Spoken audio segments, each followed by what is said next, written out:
윤석열 정부의 형편없는 폭주에도 불구하고 민주당이 국민으로부터 대안으로 인정받지 못하는 것은 단합하지 않아서가 아니라 변화하지 않았기 때문입니다.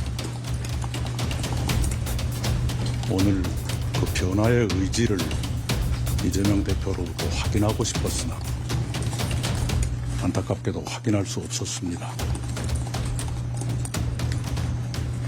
민주당을 지키는 것은 중요하지만 더욱 중요한 것은 김대중 노무현 대통령이 구현하고자 했던 그 가치와 정신과 품격을 지키는 것이 더 본질이라고 믿습니다. 그 정신과 가치와 품격이 지금 민주당에서 실종됐기 때문에 그것을 회복하려는 노력은 어디선가 필요하다고 믿습니다.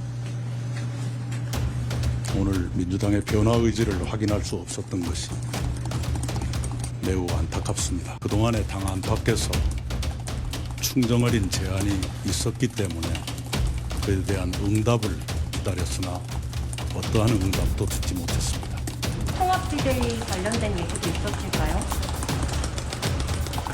네, 그걸 거부했습니다. 제 갈 길을 가겠습니다.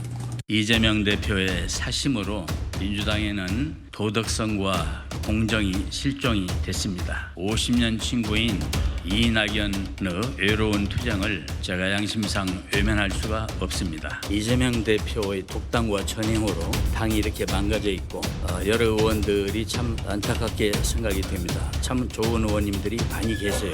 그런데 이재명 대표 1인 정당이 된 데 대해서 개탄하면서 제가 당을 떠나는 것입니다. 이재명 대표가 집착하는 이유를 모르겠어요. 왜냐하면 공천은 시스템에 따라서 룰에 따라서 이게 공정하게 이루어질 거 아닙니까?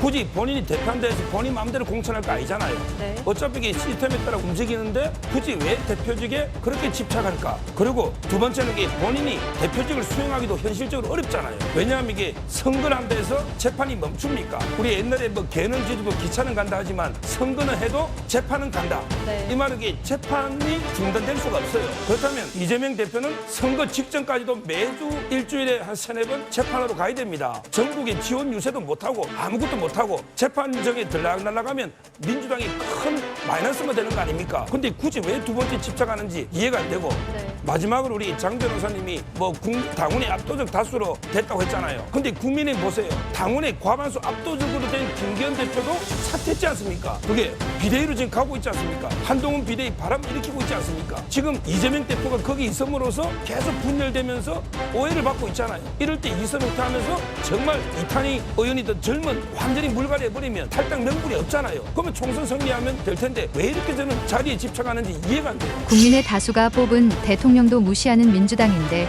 이낙연은 오죽할까? 미련 다 버리고 진짜 민주당을 만드세요. 오직 당신만이 할 수 있습니다.